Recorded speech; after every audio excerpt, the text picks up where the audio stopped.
Aujourd'hui, je suis Wiki. Oh, pou pou pou pou pou. Non, je rigole. N'allez pas sur Wikio, c'est maudit. N'y allez pas, ne clique pas. Alors, aujourd'hui, on me demande de vous donner des astuces et des conseils pour mieux affronter la vie.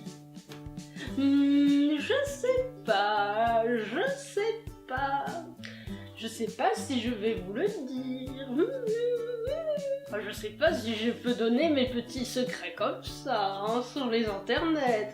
Bon, allez, d'accord. Pour vous, mes 5 astuces pour survivre à la vie. Go! Numéro 1, les astuces à base de café. Oh yeah.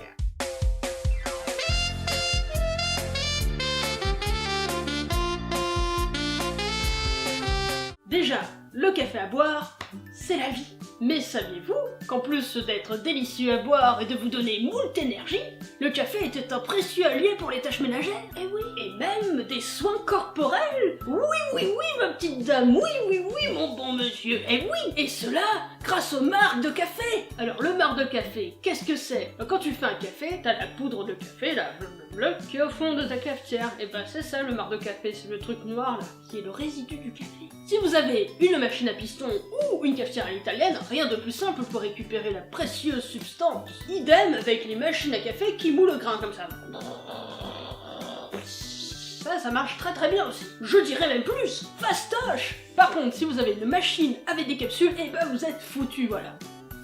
C'est comme ça, c'est la vie, il fallait avoir une autre machine. Eh oui, en plus vous polluez avec vos capsules, vous êtes des démons. Bref, avec le marc de café, vous pouvez déboucher votre évier. Eh oui, ça débouche de façon miraculeuse, incroyable. Désodoriser votre frigo si vous avez un camembert qui pue du cul, ça marche du tonnerre. Prenez le marc, vous le mettez dans un bol, vous le mettez dans le frigo et il avale toutes les odeurs. Pratique, en plus ça sent bon le café. Que demande le peuple? Aussi, si vous avez cuisiné avec de l'ail ou de l'oignon, vous pouvez vous laver vos mains qui puent avec du marc de café. Et comme ça, vous sentirez bon le barista du matin. Youpla! Plus personne dit youpla depuis 1985 au moins, donc tout va très bien. Tout va très bien. Vous pouvez aussi vous faire un gommage en le combinant avec votre gel douche, ou vous faire un masque maison tonifiant en prenant le marc de café, du blanc d'œuf battu et du miel. Et c'est la vie! Vous avez un masque fantastique, facile à faire et délicieux, c'est grandiose! Et voilà, c'est tout pour le café. Astuce numéro 2, le vinaigre blanc et le bicarbonate de soude sont les meilleurs amis. Oui.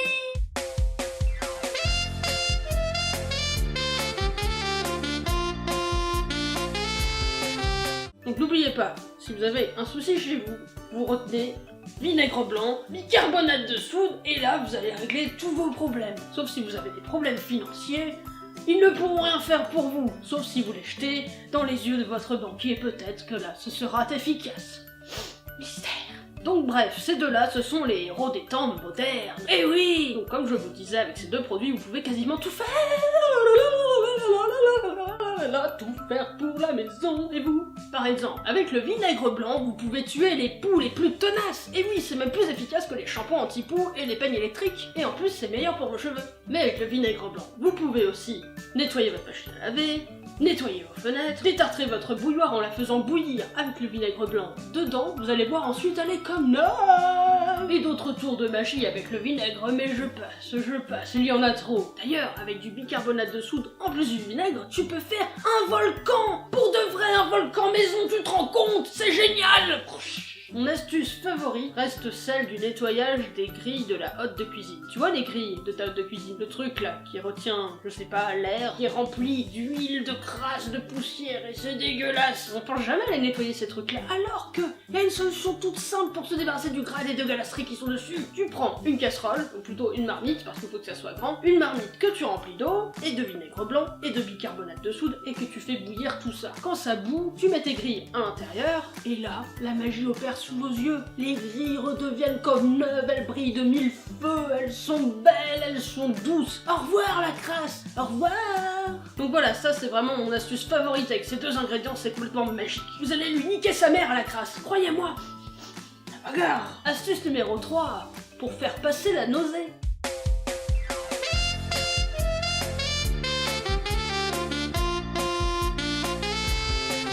Alors c'est très simple, si tu as la nausée, tu peux essayer un de ces 3 trucs, ou les 3 à la fois. Pas de jaloux, 1. Si tu es en voiture et que tu as la nausée, et bah c'est très simple, tu regardes droit devant toi. La route qui est devant toi, tu te focalises dessus, et normalement la nausée devrait passer quelques minutes après. La deuxième solution, c'est de sourire. Alors oui, je sais, c'est très bizarre de sourire quand on a envie de gerber ses tripes, mais apparemment ça ferait bugger le cerveau. Genre, apparemment le signal que ça enverrait, c'est que quand tu souris alors que t'as la nausée, et bah ton cerveau, il se focalise sur l'action de sourire. Du coup, il oublie la nausée et il se focalise sur le sourire. Enfin, c'est ce qu'on m'a dit. Donc, ça se trouve, la personne qui me l'a dit, c'est complètement foutu de ma gueule et quand j'ai la nausée, je souris comme une conne pour rien. Mais vous pouvez essayer, si ça marche tant mieux, si ça marche pas, bah vous aurez l'air d'un con comme moi, voilà. Et la dernière solution, c'est d'utiliser les points d'acupression. Donc c'est très facile, le point d'acupression, il est sur le poignet à ce niveau-là. Donc vous prenez 2 doigts et le pouce et vous appuyez exactement comme ceci, et ça devrait faire passer votre nausée. Pour moi, c'est la solution la plus efficace, ça marche à tous les coups. Donc si t'as envie de vomir, tu fais ça, et ça devrait passer assez rapidement. Vous pouvez le faire sur les 2 poignets, ça marche sur les 2. Et puis après, si tu dois gerber, et bah tu gerbes, hein, tant pis, j'ai envie de te dire, parfois c'est mieux dehors que dedans. Astuce numéro 4, pour retirer le collant d'étiquette sur un objet. Ça nous est tous arrivé d'acheter un truc, tu enlèves l'étiquette et là, oh malheur, l'espèce de colle de l'étiquette de merde, elle reste collée sur ton objet, t'es comme ça. Et bah t'es frustré, énervé parce que toi tu veux pailler le colle. Enfin, moi je suis maniaque, donc je vais pailler de colle. Mais si t'es pas maniaque, peut-être que tu t'en fiches. Enfin bref, personne veut de la colle. Personne veut de la colle. Non, on veut pas de la colle. Donc pour retirer ce maudit résidu de colle, rien de plus facile. Tu prends du dissolvant, tu prends un coton, tu prends le dissolvant, tu mets sur le coton, et ce coton rempli de dissolvant, tu le frottes contre l'endroit où il y a la colle. Tu le frottes délicatement et la colle va s'en aller. Par contre, il faut faire très attention à pas niquer l'objet en question parce que parfois quand il y a de la peinture ou des espèces de...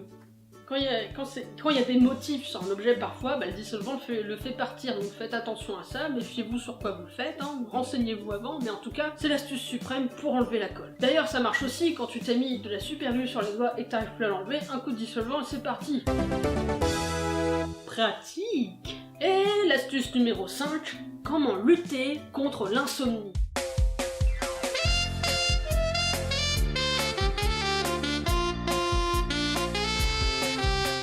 Les joies de l'insomnie. Je pense qu'on a tous connu la galère de l'insomnie. Et quand t'es dépressif, tu n'y échappes pas. C'est quasiment tous les soirs l'insomnie. Mais après, comme il faut quand même dormir, hein, parce que après, bah tu meurs sinon, et bah il y a quelques astuces à mettre en place pour se garantir au moins quelques heures de sommeil. Je vous explique. Tout d'abord, si vous avez du mal à vous endormir, généralement c'est parce que vous pensez trop. Et du coup, vous ne pouvez pas glisser lentement vers les chemins délicieux de l'endormissement. Genre, les bras de Morphée, ils vous font comme ça. Et vous êtes comme ça. Pourquoi?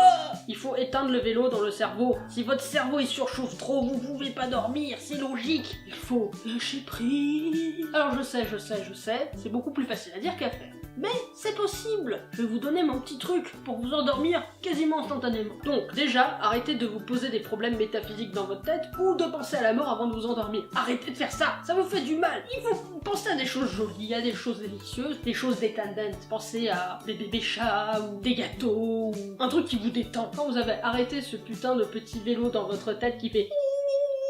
Là, vous pouvez passer à la seconde phase. Donc, pour être sûr de définitivement éteindre toute réflexion désagréable, ce que vous allez faire, c'est de vous concentrer sur votre respiration. Par exemple, quand j'ai du mal à me concentrer, je pense à ce petit schéma.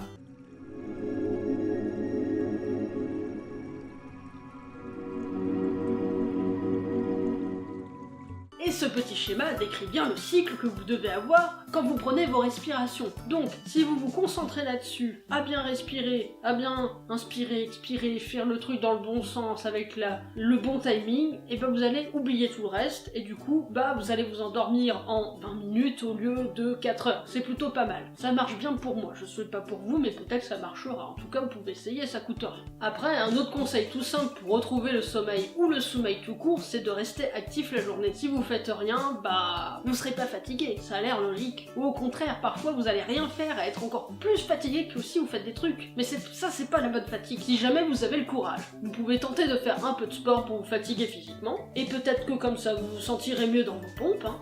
Ça dépend des gens. Ou sinon, vous pouvez regarder mes vidéos pour vous provoquer de grandes marades. Wow. Puis après, si le problème persiste et que vous dormez vraiment plus du tout, et bah cherchez pas des solutions sur internet, allez voir un médecin, bon Dieu. Moi je suis pas médecin, je peux pas vous aider plus que ça. Moi je vous donne mes astuces, si ça marche tant mieux, si ça marche pas, avec ça, c'est important. Parce que, bon, comme je vous l'ai dit plusieurs fois dans à peu près chaque vidéo, je n'ai pas la sainte parole. Moi je vous donne juste mes petits tuyaux, ce n'est pas les tuyaux en général de la vie. Ah, et comme je vous aime bien, je vais vous donner ma dernière petite astuce qui est assez chelou, mais qui marche, mais ça marche à chaque fois. C'est une astuce pour retrouver les objets perdus.